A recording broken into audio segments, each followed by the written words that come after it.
Live, and we're going to start recording here, so that's what the countdown means there in front of us. Cool. But we're both live everywhere.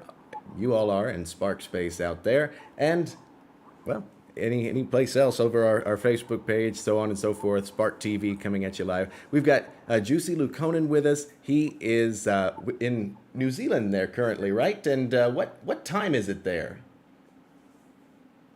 Well, it's now afternoon, 3 p.m. to Oh, be okay. precise. All right, that's wonderful. It's great because it's just worldwide. I tell you, getting in contact and setting these things up. It's been great getting in contact with you and learning. All about managing that global, I guess, schedule when it comes to these sorts of things. Um, as we look, then you have this career entrepreneurship and the arts. It really covers the bases, right? Can you tell us more about your background? Well, yeah, because I'm an old fart, so there's been a lot of things going on in my life. Originally, I was trained as a theater director. So, fun fact, not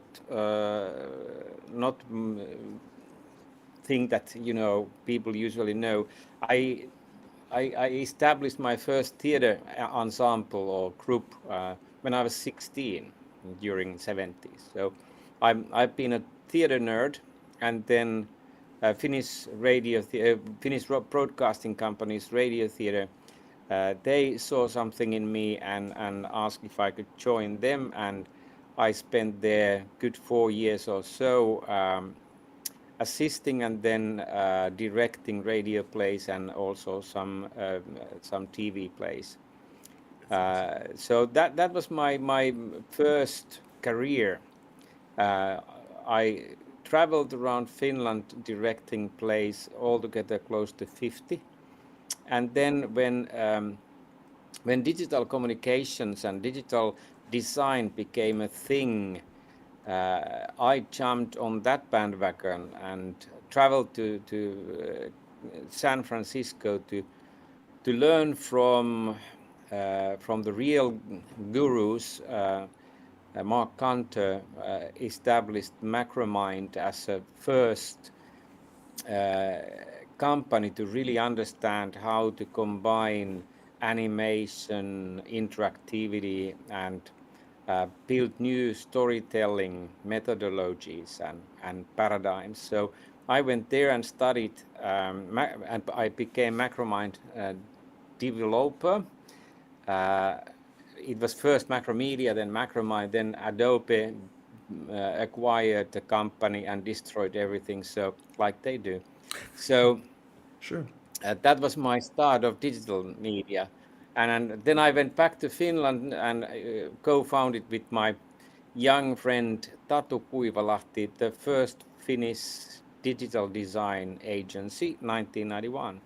That's And that was a joyride. We became the fastest growing and leading provider of all kinds of digital design. Those days, internet was just knocking the door in Zern in Switzerland. So first it was CD-ROM delivery. Then when internet became a thing, we started to build corporate websites, e-learning. And at the same time, I started also to write books about digital design and how to create better content, how to think better, visually better, and things like that. So the digital design was exciting time. And then when my son was born 2002, I decided that, okay, it's enough of being corporate guy, and I started to work from home as a consultant and be home daddy, which was good decision because then now I have very close relationship with my son, who is now 20. And then we moved to New Zealand 2006 because this is the place to be. It's the home of hobbits and Lord of the Rings. So that's I'm actually living just 25 kilometers from Rivendell. really. Ooh, wow. So Now, yeah, yeah. I'll So, have to so tell my friends that this is they. magical place. Absolutely, absolutely. That's one to visit. I got to tell you, my friends are big Lord of the Rings fans. I'm getting into it more and more all the time. No, that's a it's that it really does sound like the place to be.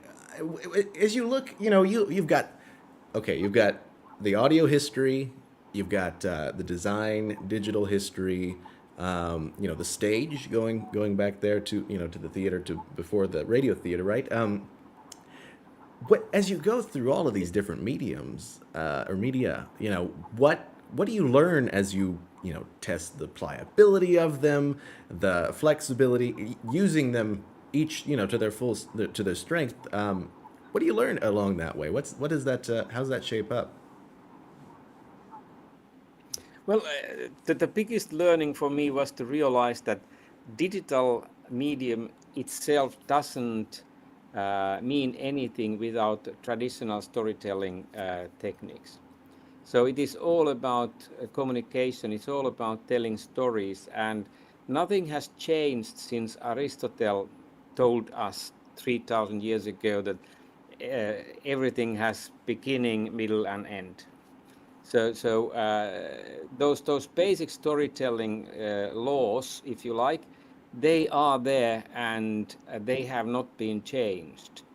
The only big change came when Apple released, I think it was 1991, a technology called QuickTime VR, QuickTime Virtual Reality. It was the first time when you only computers could create these 360-degree panoramic interactive movies. And that was the first time when suddenly in the mix of storytelling techniques came something that wasn't, nobody could even imagine that before QuickTime VR came. And then that's then now we have augmented reality, we have virtual reality, all those buzzwords. But actually, Apple's QuickTime VR was the first real invention in this field. And since then, processors have been getting faster, bandwidth has been growing all the time. So the speed has increased. But the real learning there is that if you don't know how to tell a story, computer won't help you. If you don't know how to build a character and art, ChatGPT will not give you the tools to do that. You need to understand how human uh, perceive and understand communication and how the story unfolds the meanings. So that's I think the biggest learning I have, and, and it's relieving because then you don't need to be afraid of computers and AI and all those things. You don't need to be kind of thinking that now the world has changed so much that you are left alone and you are dinosaur, because if you know how to tell a story, these technologies are just tools. Right, absolutely, and that really, I was thinking quite a bit about this sort of thing today, as looking through Chat GPT and that sort of thing, looking at things like remote association. When something just clicks with you, that just isn't going to happen with something like Chat GPT, something like Mm. Midjourney or any of the AI art generators, because they're going to be looking for the next logical thing. You've got to have that creative spark where you may take a jump in a direction that it just would never have come across. And it may help you take that leap to somewhere you would have never done before, Yeah. but because it's helping you to digest the elements of it and helping you to decide, make the connection between something you never really thought about, an element, a quality, a property that makes you connect it to something else.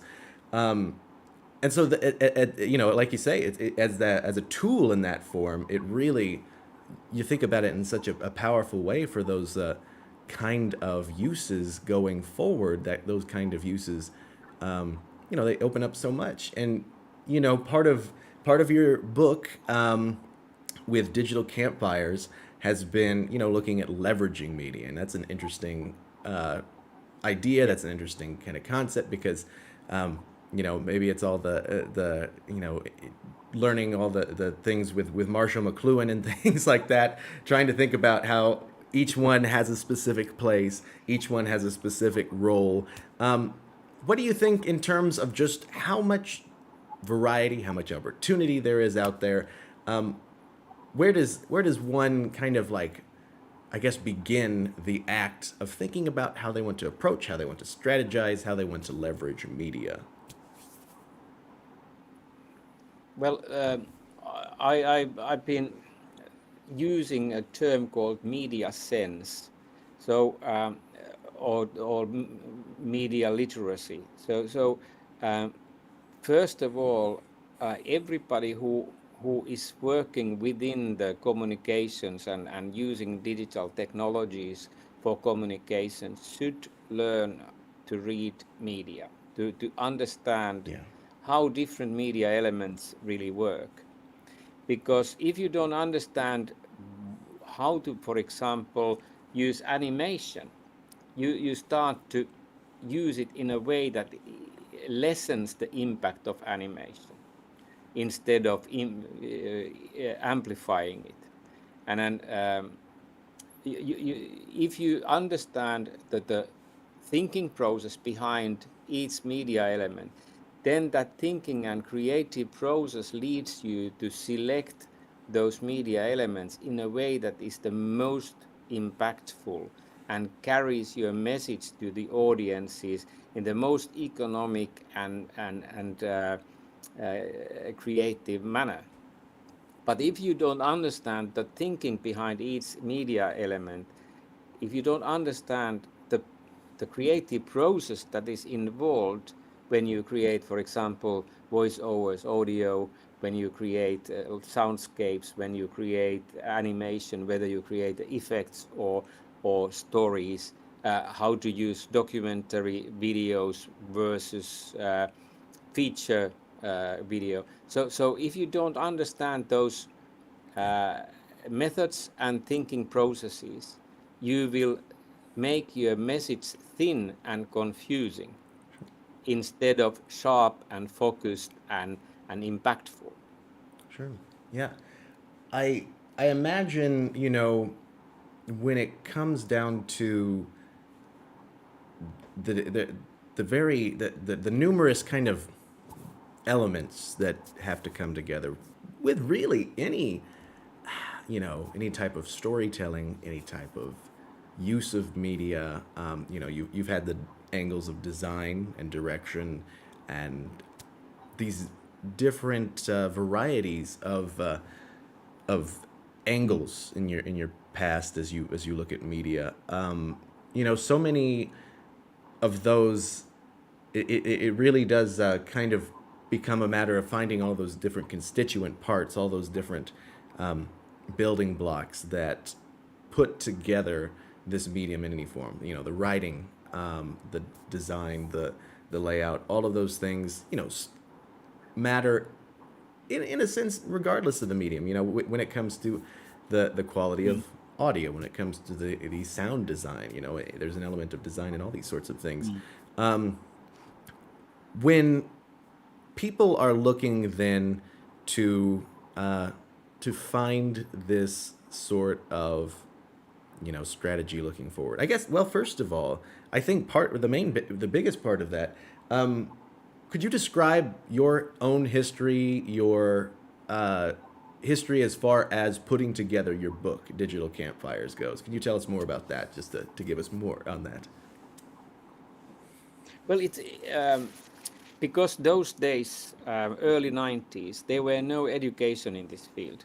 There were no universities teaching digital design anywhere in the world. And then actually Philip Dean, who was a British photographer who moved to Finland during 80s, he then established at the Finnish Design University the first program for digital design. And I was working together with Philip there also delivering couple of lecture series is for the students, and I realized that there isn't any textbooks about this new media or digital media design. So I decided that, okay, it's my task now to write down what I have learned so that people have access. And also it was a way to educate customers, to help them to understand what they are buying when, for example, the corporate communications people wanted to create digital assets for communication. So I wrote the book, my first book in Finnish language, describing those basic principles that you need to understand in order to really be successful in your digital communications. And it was because we were right on the emerging edge of everything. Sure. So there were no people you could call and ask, hey, what do you think about this, and how do you do that? Because Pixar was still working on Toy Story, the first Toy Story. All these things were just emerging. There Right. were no database or anything around those things. So it was just trial and error. You needed to find new ways to use these digital tools, and then learn first yourself, and then based on those learnings I started to put those concepts and models together. And then one of the very first eureka moments for me was when it was 1991. One lady from the Finnish the Ministry of Health came to our office, and she was a lawyer, and Finland was in a process of joining European Community those days. So they wanted to give all health professionals, nurses, doctors, but also lawyers in that field, a way to understand European Community's decision-making process. And she came to my office with, thick pile of folders filled with legal documents describing the process. And she told me that if you could, look at these documents and get back to me and give you estimate how much would it cost to build, digital, basically training tool. And I started to read those, and I didn't understand a bit because it was legal terminology, and European Community is very bureaucratic. It's very multifaceted organization. So I started to draw a map of that process. And then, because I needed to know how the decision-making process forwarded throughout the organizational structures, I started to put, different colored dots moving around this map. And then I animated those dots, and when you click a dot, it went to different parts of the map depending on the which part of the dot you clicked. And then the lady came back about 2 weeks later, and I showed, did I understand right? Because I wanted to get her feedback and understand that I had the right view of the process. And she was looking at my computer screen dumbfounded, like, what the hell? And asking, did you do this? Yeah. Could you tell that is this now the right path that the decision making process goes? This is what I wanted to have, she said. This was just my tool to understand your need. And at that point I realized, now if we embed these media elements, photos, graphics, illustrations, voiceovers, if we embed them and make it interactive, then we are up to something. And that was the starting point for me to conceptualize this as a, like in the book Digital Campfires, it's just, one one circle of media elements, and then you just tell your story using those media elements properly. Yeah. So that was kind of the starting point. And the biggest eureka was that blending those things together, but being faithful for the storytelling Yeah. makes the big difference. Right. And what you say there about um, the blending together, that's really interesting to me because it seems as though in a lot of cases it always happens there at the kind of confluence of all these different things. And I have more examples than this, but I don't have them on me. But you mentioned like Pixar. You see that I think in a lot of ways, just how many different things they've been involved with, whether it was Apple, whether it was Lucasfilm before all of that, as they kind of got bounced around, finding their way.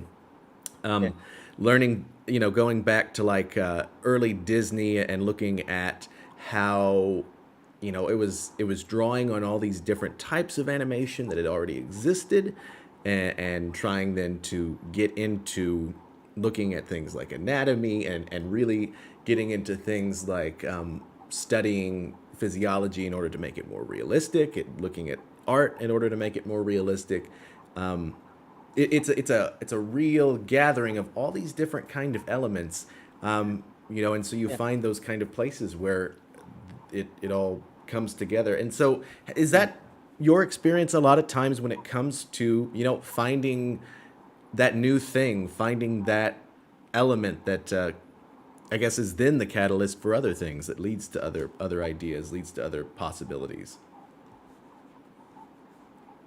Yeah, absolutely. And uh, at the moment, when we look at, for example, websites and everything, it's quite. I would say, 2/3 of everything that is online is very boring because it's linear. It's just, people have not understood that the essence of digital communication is non-linearity, True. embedded non-linearity.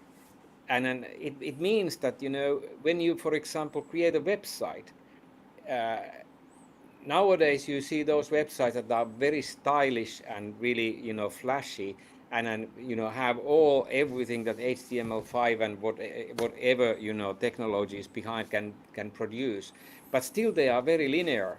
They just, force you to go linearly from A to B, and then there's no kind of sidetracks available, and that makes things boring. And when you if you don't understand how to embed and merge those media elements, you create very boring stories, or not at all stories. You create, bullet lists, visual bullet lists that just lessen the meaning. And then you have, I saw one Chinese company, their website, uh, they were using pink, gold, green, and every color in the neon palettes, Yeah. and everything was blinking and flashing, and it was just, I almost got migraine by watching it, because there were no understanding, for example, about color theory and how human brain processes the color. Right. For sure. And that's really, So you be yeah. careful.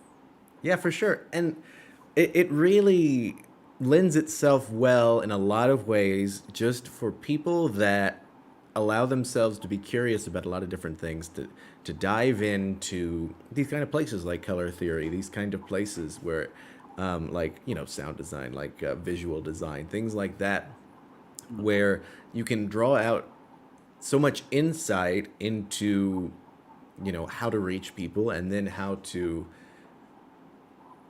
get a response, how to affect people once you've reached them. You know what I mean? And I think that's a really powerful thing, that continuous learning. And I know that you talk about that as well in your book. What, Mm. as far as that culture of learning, as far as the structures of learning, what have you learned about about learning? Well, the biggest learning about learning was that there has not been big invention since Bloom created his Bloom's taxonomy, which I use in my book. Yeah. So that's 1956, I guess, Benjamin Bloom created Bloom's taxonomy. And one person I really loved working with was Dr. Ari Alamäki, who was in my team 20 years ago, and he did his PhD about learning technologies, and it was he who then kind of inducted me into the pedagogy and the science behind learning. And Ari was very clear telling me that, well, Bloom's taxonomy covers it all. If you understand that one, then you understand how to build learning solutions. And then we were 20 years ago in a place where Ari Alamäki and we wrote a book called E-Learning. And we were there watching this emerging of new learning management systems, and it was just painful to see that they were all just technical contraptions which didn't, they were admin tools which didn't have not a single creative bone in their structures. And suddenly, you know, technology was used to dumb people and not educate them. And that has still been the case. So we have all kinds of online learning opportunities. And if you go there, you find out that most of them are just PowerPoints on steroids and with some videos and talking heads and boring like hell. And nobody has been thinking, what is the real nature of learning in terms of, like Steve Jobs always said that he wanted to be in the intersection of liberal arts and technology. Yeah. And education people have forgot the liberal arts. They've been just focusing on technology and building these unbelievably clunky learning management systems, and there's no learning in that. And e-learning is actually misleading because there's no e-learning apart from your brain. It is electromagnetic stuff, but learning happens in your head. What technology can do is to assist that learning process. If you understand Bloom's taxonomy and what are the levels of learning where you need to understand what kind of information you give people in order to take them up to the next level, and not mix those levels or just, you know, misunderstand those levels. Certainly, certainly. I think that that's a really, you know, that's the powerful idea of just building out, you know, a culture to cause us to learn, and building out these ways that we allow ourselves to learn, and you know, finding again those intersections, the cross pollination, the interdisciplinarity of it all.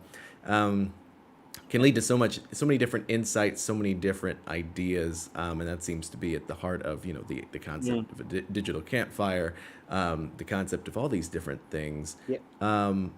And you know, I've been thinking as well about, you know, how you kind of find that edge within media, you know, leveraging that media. Part of what I think of oftentimes, mainly based on my readings of, like, you know, on Pixar and the like, has been, you know, you combine both the technology and the technique and the talent, and you get those together. And once you've got something unique going on, and something with real power behind it in each of those kind of areas, you can really find a way to get in and you know, to create that edge. At least as that's my running theory anyway. As far as finding that kind of complement of arts and technology,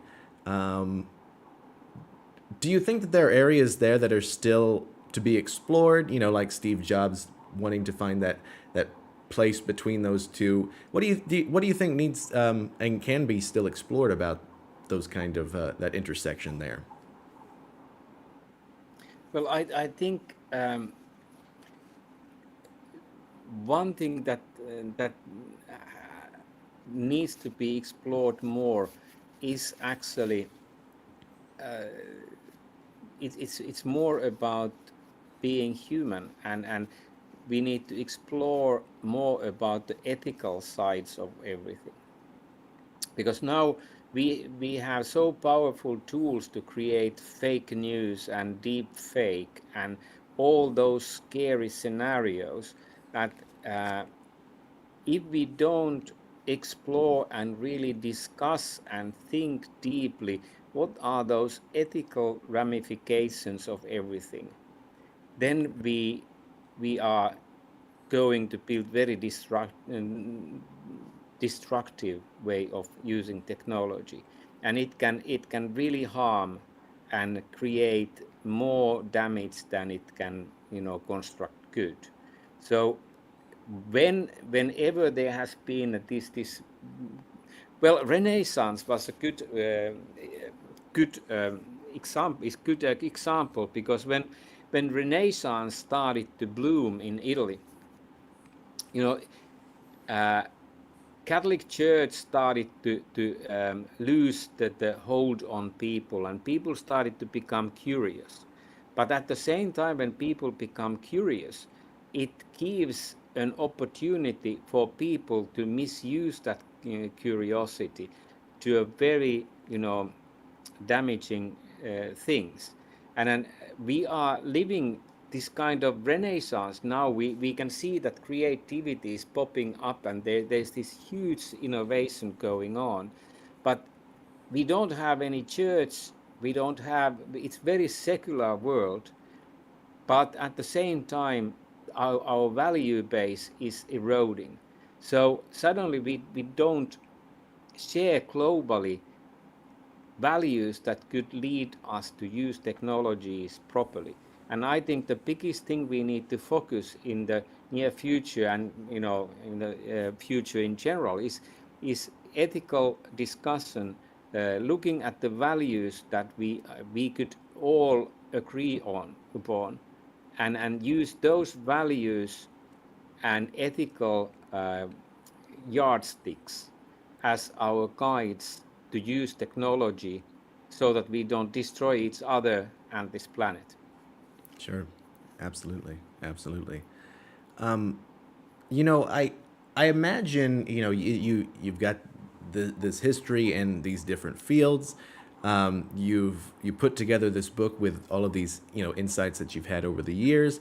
I know that there's a really interesting bit of reading that, you know, that has been put out just about writing in order to learn, and how writing, you know, helps you distill so much of your thought, and get it out there, and help you to think through it. Were there things, as you put together what you've learned over the years, that, you know, came to you as new insights as you were putting it all together in the big picture, and fleshing it out? Well, there are always, when you explore new things, that there are those moments of, oh shit, I didn't know this. And then for me, the biggest learnings have, during the recent years, have been neuroscience, and then, for example, understanding that there's in United States there's this Heart Math Institute. Heart Math Institute is a non-profit organization, and they do heart research. They try to understand how human heart works, and they have found out that, for example, human heart has 90 centimeter diameter magnetic field around it, and it's 5,000 times stronger than magnetic fields in our brains.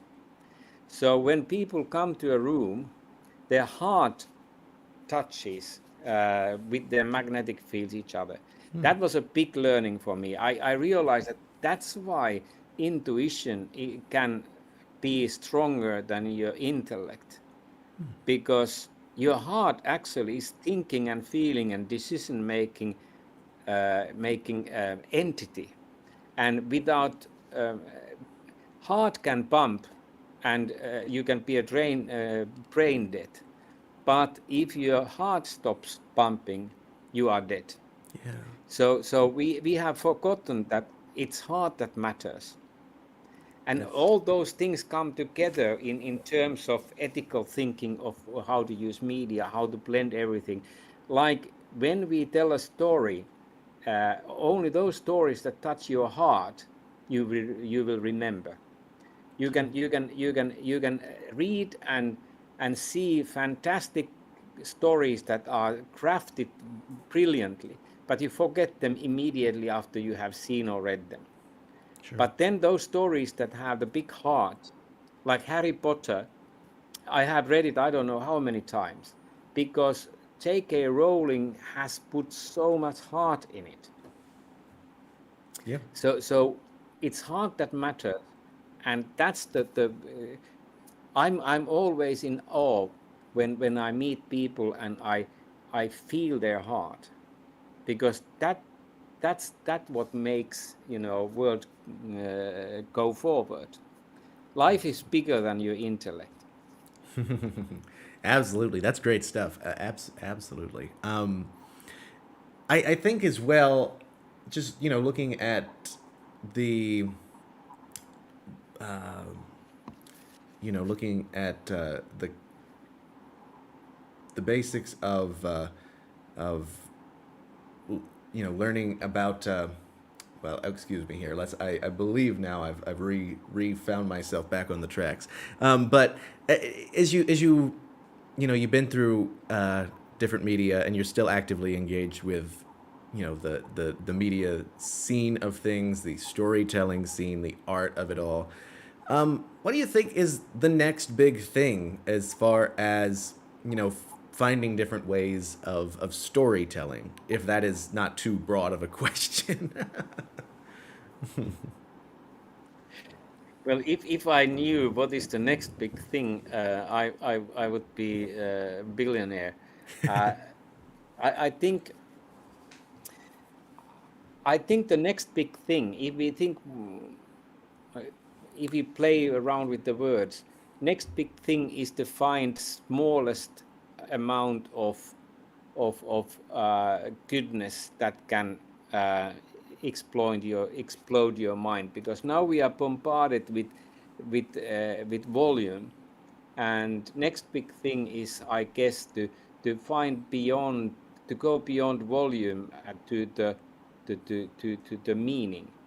And then, like Viktor Frankl, the guy who survived Auschwitz and became a world renowned psychiatric and his book, Man's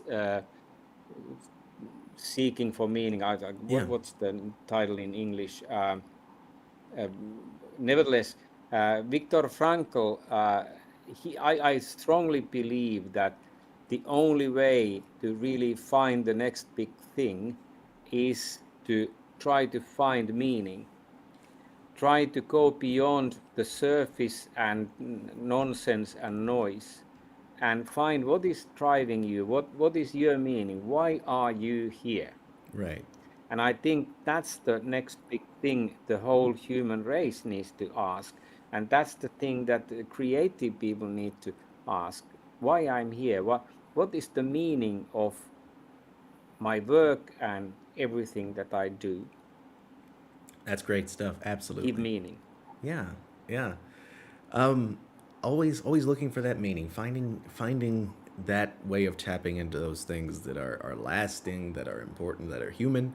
Um, absolutely. Absolutely.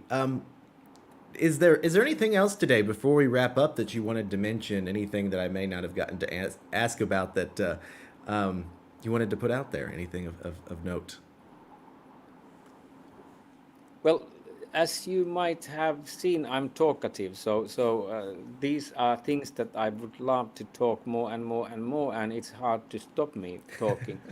Uh, the, the, the, the only thing that I would like to add is that uh, the world is now one place for all of us. And then what happens in Ukraine, what happens in Ethiopia, what happens in USA when there are shootings all over the place, it happens to all of us at the same time. And creative people need to take responsibility and start thinking what they can do to promote peace culture and education. Otherwise, we are screwed. Sure, sure. That's great stuff. And it's been an absolute pleasure talking to you. You know, you say you're talkative, but no, that's great. I think that's certainly what we're after here, and certainly helps our program to dive into these things and with your knowledge that you've gotten and insights there. And not only do you have insights here, you have insights in newsletter form, which people can check out. And is they can find that on your website, correct? They can find it on my website and from Medium, and I can send you also link, or it's my newsletter link is also in my emails, so I can send it to you. Yeah. If people want to join my newsletter, Right. you know, it's just one click away. And it will also be featured in the Spark tomorrow. So we'll be giving it a shout out tomorrow as well as putting our link in here. So you'll be able to find it there. And if you're not subscribed to the Spark, hey, head on over to www.thespark.buzz and you'll find it there. And that's a 2-for-1 there because you can wait. I think that my camera seems to have died. I thought it was plugged in, but we're in the dark now. But at least you can still hear me, so I guess that's half of the situation. I hear you loud and clear. I guess that's timing. I guess that's really timing. But Jussi Luukkonen has written digital campfires, as we say. He also writes the Insights newsletter, and you can find that in the Spark tomorrow. Jussi, thank you so much for being here. Appreciate your time. Thank you, Clayton. It's been a pleasure to be with you. So I hope this is a nice start for good collaboration. Absolutely. I'm looking forward to our continued collaboration. And if folks that are interested in this, you have an opportunity as well, and you can find this at the Spark too. Jussi is a member of Sparkspace, as are many other creatives. You can join us at Sparkspace and become a part of our community and, you know, just hang out, share your work, all those great things, share inspiration. It's all there. Go to the spark.buzz and it'll be at the top of the page. You can also find the link tree, which is linktree/Sparkspace community. Either which way you go, you can find it there. Jussi, thanks again. Appreciate it. And we'll talk soon. Thank you so much. See you. All right.